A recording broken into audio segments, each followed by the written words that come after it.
Bonjour, bonsoir à tous et bienvenue sur ma chaîne. J'espère que vous allez bien. J'espère que la vidéo vous trouvera en bonne santé et avec la joie et la bonne humeur. Donc aujourd'hui, je reviens après une longue absence. Ça fait plus d'un mois que je n'ai rien publié. Je n'avais pas trop le temps. Donc je reviens pour publier d'autres recettes. Donc aujourd'hui, je mets cette recette de pommes de terre au four. On va directement commencer. Mais avant de finir, de voir, toute la vidéo, je vous demande, s'il vous plaît, mettez des j'aime, mettez beaucoup de j'aime. Donc ici, je vais prendre, je vais préparer la sauce. Donc dans une marmite, je vais mettre un peu d'huile et du beurre. Puis, donc moi, j'ai du blanc de poulet.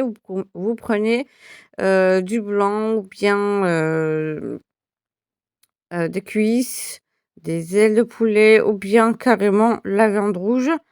Donc on va faire revenir, le poulet quelques minutes et dès que ça commence à avoir la couleur, dorée, on va directement ajouter les autres, ingrédients qui, que je viens de vous montrer. Donc on aura besoin d'un oignon haché, 3 tomates râpées, une cuillère à soupe de concentré de tomate. Donc la tomate hachée, vous pouvez la remplacer par le coulis de tomate déjà acheté, dans une supérette. Donc là, j'ai ajouté, l'ail haché. Donc moi, j'avais déjà un peu d'ail dans une, que j'ai mis dans une petite boîte, en verre, que j'ai en fait, c'est l'ail que j'ai déjà, râpé, et mélangé avec un peu d'huile d'olive. Et là, j'ai ajouté une cuillère à soupe de concentré de tomate. Bien sûr, on aura besoin d'un oignon haché aussi. Pour les épices, sel, poivre noir, curcuma, ras el hanout ou mélange d'épices et paprika. Donc là, on va faire revenir tout ça et donc le poulet, juste une petite, note entre parenthèses, vous pouvez couper le poulet dès le départ avant de l'ajouter à la marmite ou bien le faire cuire et l'émietter après. C'est ce que je vais faire après, dès que ça sera cuit. Voilà. Et bien sûr, tant que vous faites revenir, vos ingrédients, tant que le plat sera encore plus bon. Donc là, j'ajoute les épices. Voilà. Et la tomate, râpée ou le coulis de tomate.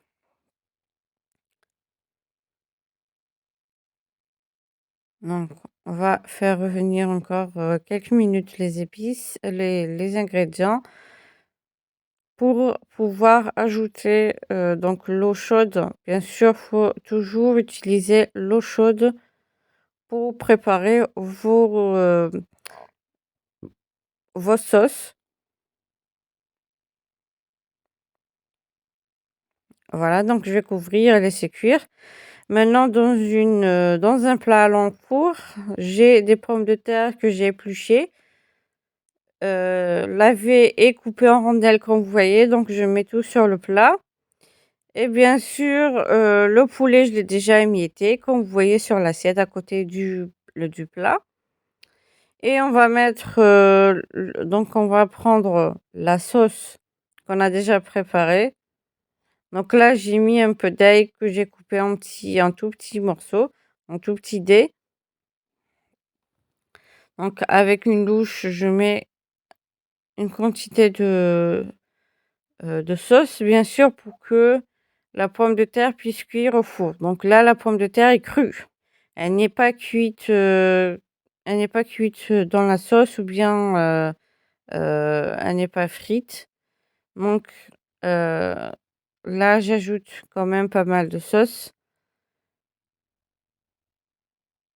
Donc là, pour être sûr que ça va cuire et que, ça ne manquera pas de sauce, donc j'ajoute le poulet au-dessus et là, on va pouvoir prendre du papier, cuisson qu'on va mettre au-dessus et du papier, sulfurisé, puisque le papier sulfurisé, vaut mieux pas le mettre directement sur le plat ou faut pas que ça soit collé sur la nourriture, puisque c'est très mauvais pour, la santé.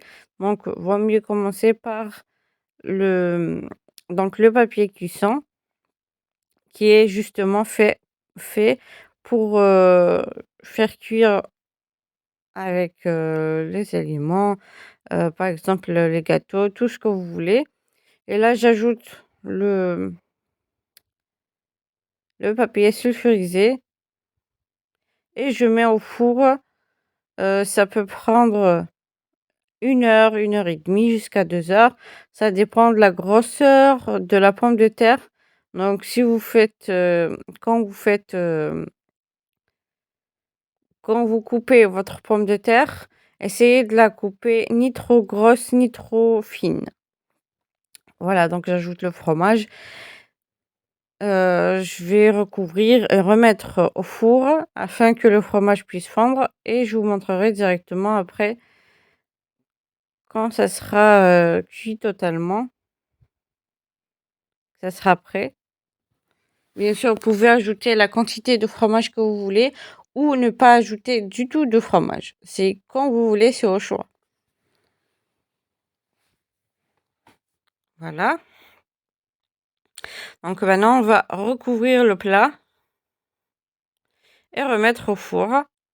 Bien sûr, n'hésitez pas à me laisser vos avis et si vous avez essayé le plat, la recette, n'hésitez pas à m'envoyer des photos. Là, j'espère que la recette vous plaira. Voici le plat à la sortie du four. N'hésitez pas à liker, partager et n'oubliez pas de vous abonner pour recevoir les notifications des prochaines vidéos. Sur ce, je vous dis merci de m'avoir suivi. À la prochaine recette. Au revoir. Bye bye.